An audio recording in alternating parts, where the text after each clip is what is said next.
Hey yo, what's happening, sucker? Hope you're having a fantastic Thursday and enjoy having a normal president in the White House for once instead of some Twitter troll. Wait, am I allowed to take shots at former presidents, or should I wait till he's tried by the Senate or arrested for having some senior moment or for all those sex allegations?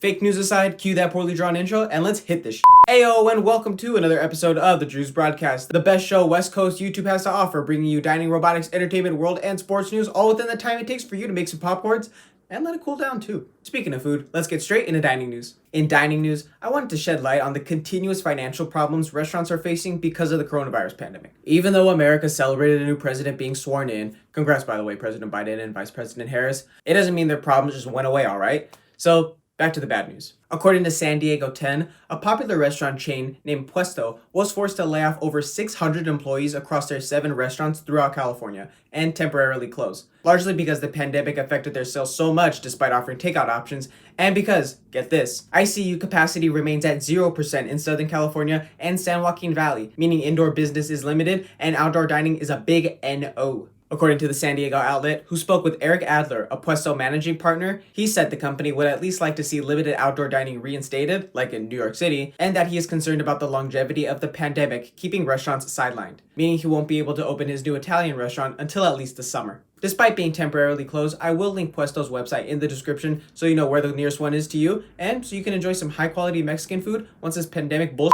is all over. Oh, and according to Delish and Business Insider, Taco Bell's Global Chief Food Innovation Officer, Liz Matthews, said the chain will be throwing their hat into the fast food chicken game, saying they'll interrupt the wars with what they're gonna do on chicken. In robotics and tech news, I'm just chalking this up as tech news because it involves a laptop, but let's talk about that lady, Riley June Williams. Yes, the same Riley June Williams that is accused of stealing a laptop from Nancy Pelosi's office and trying to pawn it off to Russian hackers, according to the Morning Call and Williams' ex-boyfriend, resulting in a 48-hour woman hunt. Apparently, Williams does have a restraining order against the unknown ex-boyfriend, with police even recommending she change her phone number at one point, but we'll get to all that. Anyways, according to Williams' lawyer, Lori J. Ulrich, apparently the whole situation of her rioting, entering the Capitol building, and attempting to steal democracy, a laptop, is all a bit more complex than you might think. According to the Morning Call, Williams' lawyer says, quote, her client was not fleeing from authorities when she left her home, changed her phone number, and shut down her social media accounts after being identified by the FBI, but rather, Williams was seeking to escape an abusive relationship from her ex-boyfriend. According to Ulrich, the ex-boyfriend, who was never identified by the way, his accusations are described as overstated and made up to avoid being found out that he was abusive in their relationship. Basically, he made up this whole story about her boasting about how she was going to steal Nancy Pelosi's laptop and sell it to her connections in Russia to avoid being found out he was stalking Williams.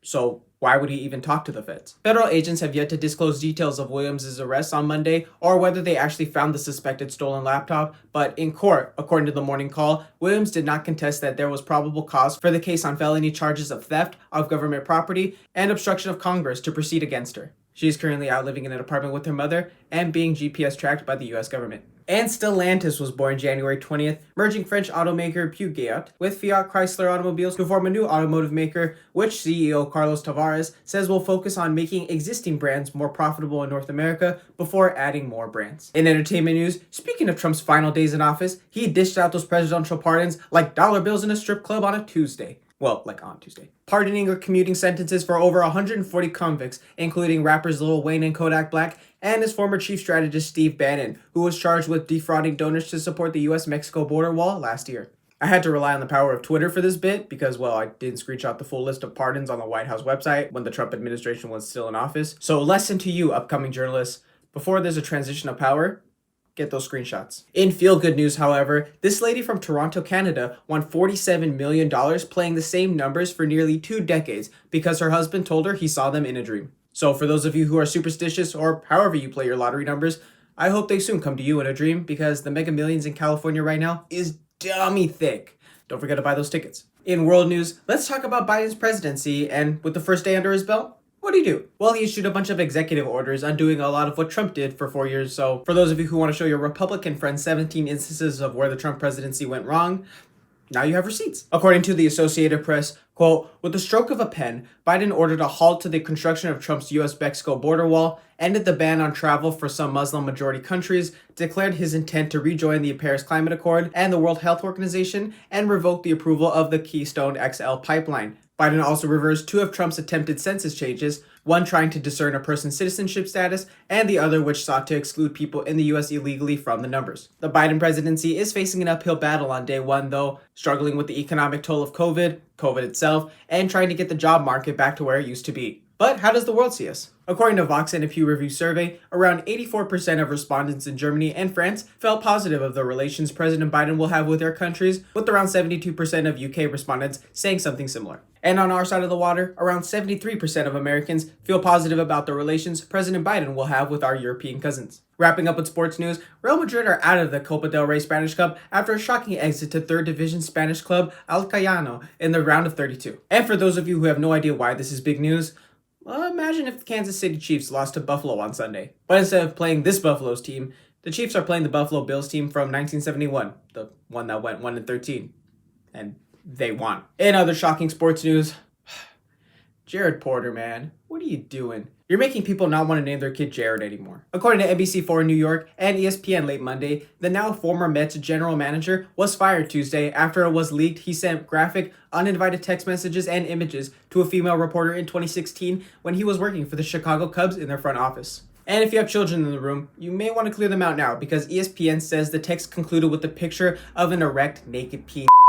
Don't start laughing. ESPN said they've had the story on Porter for a while now, since 2017, but held on to it because the woman said she feared the harm her journalism career would receive from the story dropping. However, she told ESPN, quote, "I know in the US there is a women's empowerment movement, but in my home country, it's still far behind.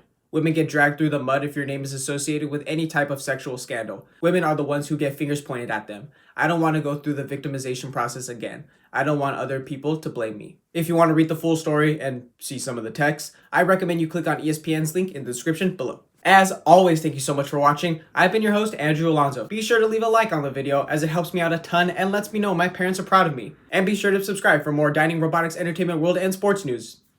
Last week's headlines in simple satirical ways can always be listened to on my SoundCloud, which is linked below, as well as my Twitter, so be sure to follow me there too. Make sure you share this video because some employer might see it and be like, hey, this guy's good. Have a great weekend, everybody. I have some 8-ounce Reese's cups I have to finish, so see y'all next time.